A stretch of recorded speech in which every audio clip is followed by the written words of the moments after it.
My name is Mc Melodee. Watch out! I'm a writer, performer. For daily trouble, I leave it all behind me. Got a one-way ticket where the world can find me. Entrepreneur. Put your motherfucking hands up in the air, yo! I'm based in Amsterdam. La Melodee is my crew. Good enough to go the fast way, so smoke a fat J. I started La Melodee in 2004, and I did this together with a producer, and yeah, we put out albums in Japan, in the US, in Holland, and traveled all over the globe with La Melodee, soulful hip-hop music.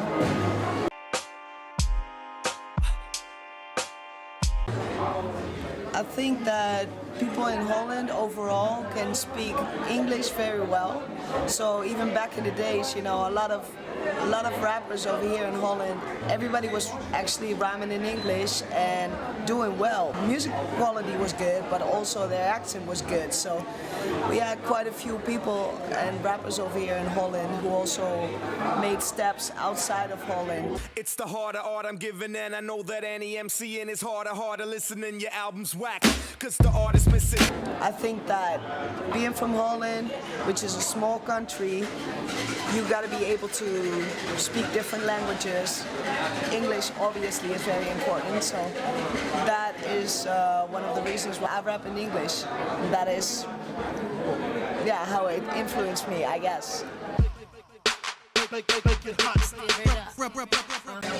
Yeah, for me, you know, there's a whole world out there, and Holland is such a small country, and actually hip-hop within Holland is such a small music genre, you know. Holland is more like a pop rock. For me, it's just way more interesting to rap in English because then I have the whole world as my playground, you know. I can reach way more people while rapping in English, so I'm not just gonna switch to Dutch.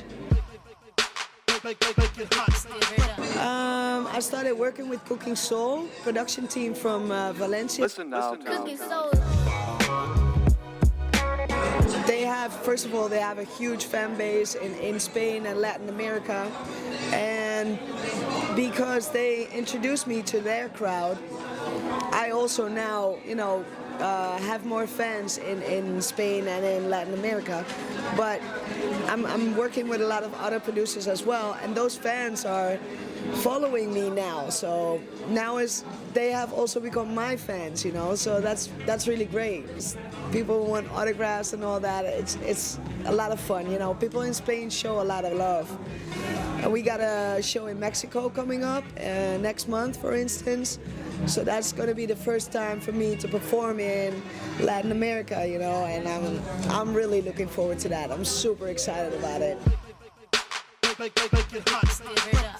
Yeah, it's true that hip-hop is a male-dominated scene or music genre. I don't know that many females around me actually who are active, who are rapping or writing or performing. So it makes it kind of lonely sometimes.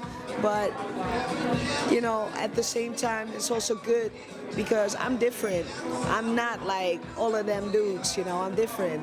And I noticed that also when I hit the stage, people always have they see me on stage and they either think like, oh, it's dope to see a girl who's getting on stage. I wonder what she's gonna do. Or it's like, oh, there's a girl stepping up on stage. I bet this is gonna suck.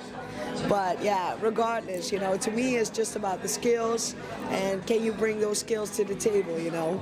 So no matter how people think on forehand, if they're prejudged in whatever type of way, I'm just going to be there on stage and do my thing and blow everybody away. You know, that's what I do. And in the end, it's all about skills, not about being a male or female, you know.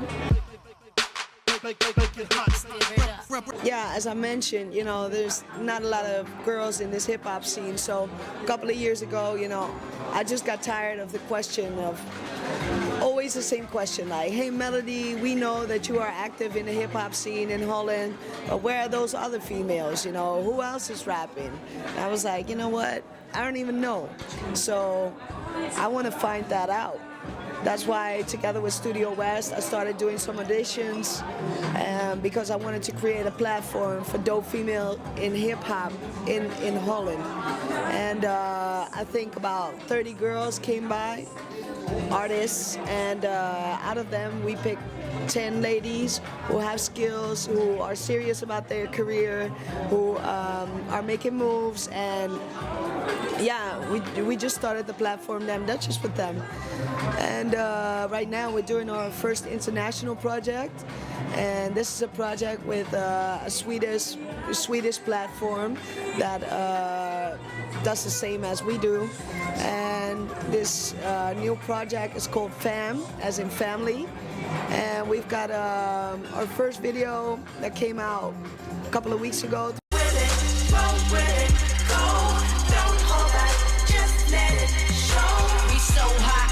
The album is coming out end of January, and it's mind-blowing, seriously. So many dope artists, and they're all female, singers, rappers, DJs, producers. Yeah, be on the lookout.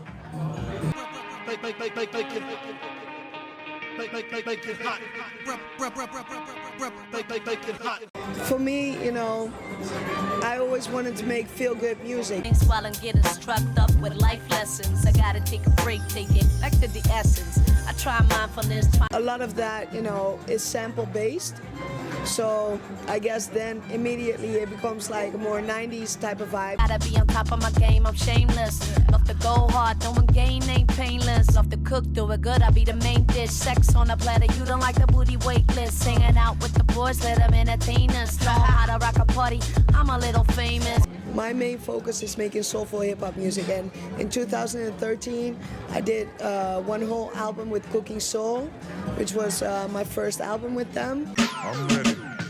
Put my high heels on, still ripping the song. I bring it on, mad strong, I can't go wrong. Break the stage down when I crush like King Kong. MCs wanna meet skills like a tank.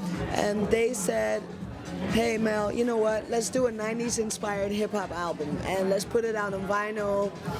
And I was like, you know what, sure, let's go for it.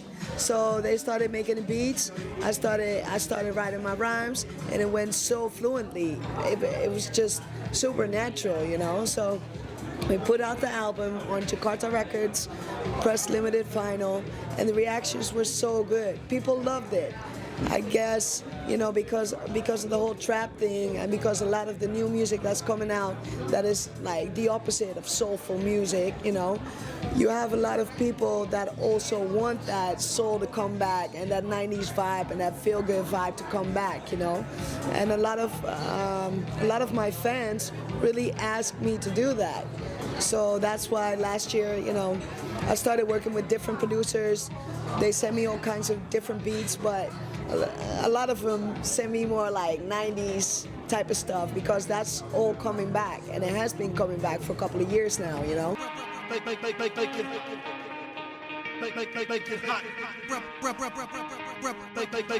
My biggest influences, you know, from like back in the days already. I mean, I fell in love with hip-hop when I was really young, when I was like 8 years old. And I listened to De La Soul, Tribe Called Quest, Salt and Pepper, FED, and the Boys. But I think I really got caught up with hip-hop when I was like 16, and I started listening to Nas and Biggie, and those rappers had a big influence on my style, you know. For me, at that moment, it already became important that I had to focus on my flow, and my voice was the other strong point, you know. So Nas and Biggie, and as for producers, you know, Dilla, J Dilla, of course, and Madlib, you know. Dilla for the soulful stuff mostly, also for the raw bangers, but Madlib for the raw stuff. And I don't know, man, those were just my biggest influences back in the days already.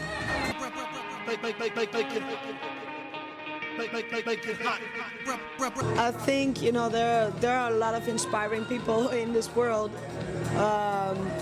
of course, Muhammad Ali is one of them.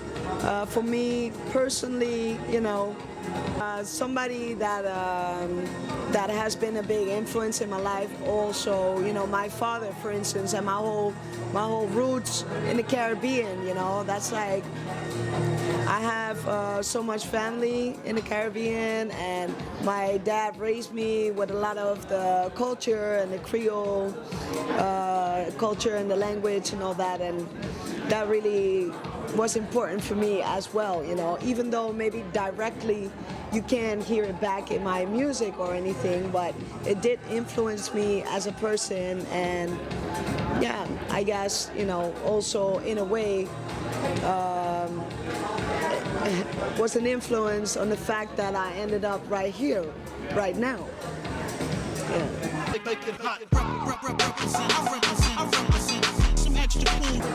Right now, I'm working on the FAM project that I just mentioned, doing it together with Fantastic and then Duchess, and I just want to launch the album. You know, we're going to make it happen the end of this month, and we're having a release party in Stockholm, and then a release party in Holland, and I'm trying to set up a tour also. That's going to be crazy, like so many females on the road, you know, doing shows, and everybody is just brutal on stage. So I'm really looking forward to dropping the songs. I just heard the masters last week, so I'm really excited about that. Furthermore, I have some features coming up. I got a feature with Omran coming up, for instance. I got another one with Illa J coming up, J Dilla's brother. I just got the records in for like a crew from Poland that I did music with, so I have a lot of features coming up actually.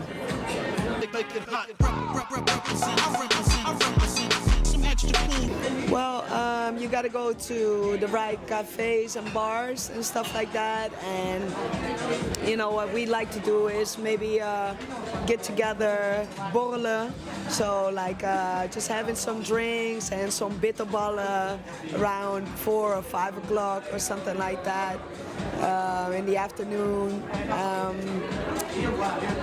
I think what else is fun to do in Amsterdam, what people from the outside don't know.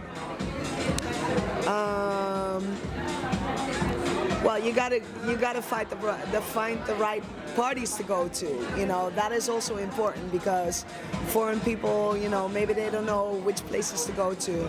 And for instance, I'm doing a regular night in the Jimmy Woo.